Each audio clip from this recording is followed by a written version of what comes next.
Yep, that's me. You're probably wondering how I ended up in this situation. Hindi, seryoso na. Una sa lahat, hindi nga pala ako vlogger at hindi rin ako kung sino. Ako isang ordinaryong tao lang na may kaarawan ngayon. At dito, kasama natin ang mga tao sa likod ng aking pagtulong at pag-aabot ng mga bagay na meron sa kamay natin papunta sa mga kapuspalad. Maraming salamat nga pala sa mga tao ngayon sa Olympus Family at kay paring Denny. At syempre kasama rin natin dito ang ating tropa at tito at brad na si Jay. At dito makikita nyo na namimigay kami ng mga pagkain sa mga homeless people. At marami pang storya sapagkat bahat ulan ng aming mga nakasalubong. Pero tuloy pa rin ang pamimigay. Napakasayang magabot sa mga taong taos puso at malinis na pagpapasalamat yung binibigay nila. Isang masarap na sukli sa bawat pagod at hirap bago namin maumpisahan ang gawain ito.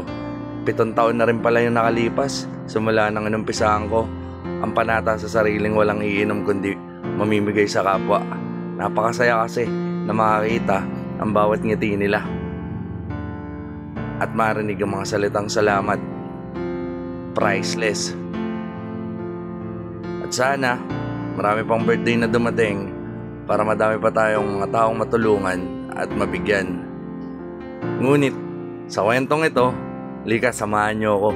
Panoorin natin kung paano natin naiabot yung mga konting tulong na to sa mga taong nakaabang na magkaroon ng pagkain.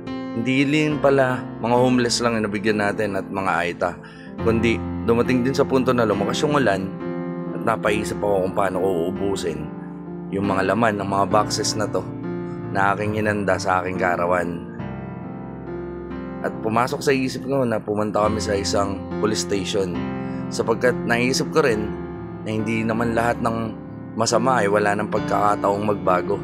At higit sa lahat, hindi rin lahat ng nakakulong ay may kasalanan.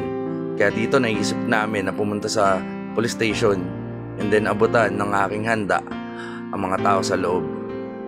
Nakakataba ng puso marinig ang mga pasasalamat nila.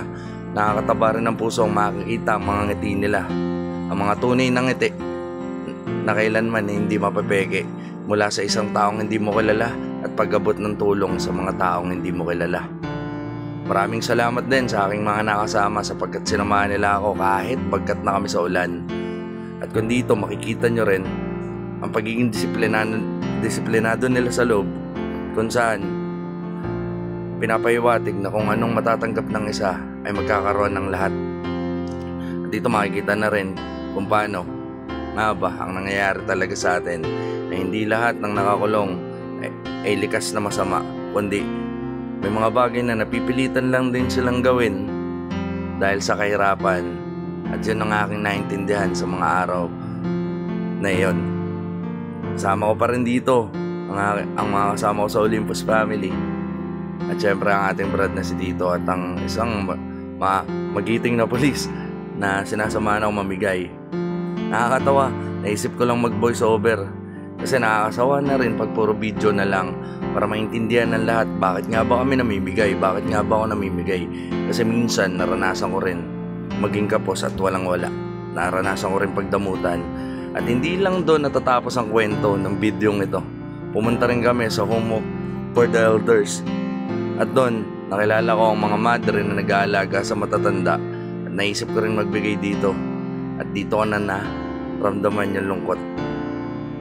Na pagka tumanda ka pala, may pagkakataon din pala ang iwanan ang kanilang magulang sa mga hindi nila kilala. Kaya hanggat may magulang kayo, paramdam nyo kung gaano nyo sila kamahal sapagkat ang unang nagmahal sa atin ay ating mga magulang. Ang puyat, pagod, at ang mga pagtitiis sa kakulitan natin nang tayo bata pa. Sana huwag tayong mantong sa ganito. Maraming salamat. Ito ang aking regalo sa aking kaarawan. Maraming salamat po!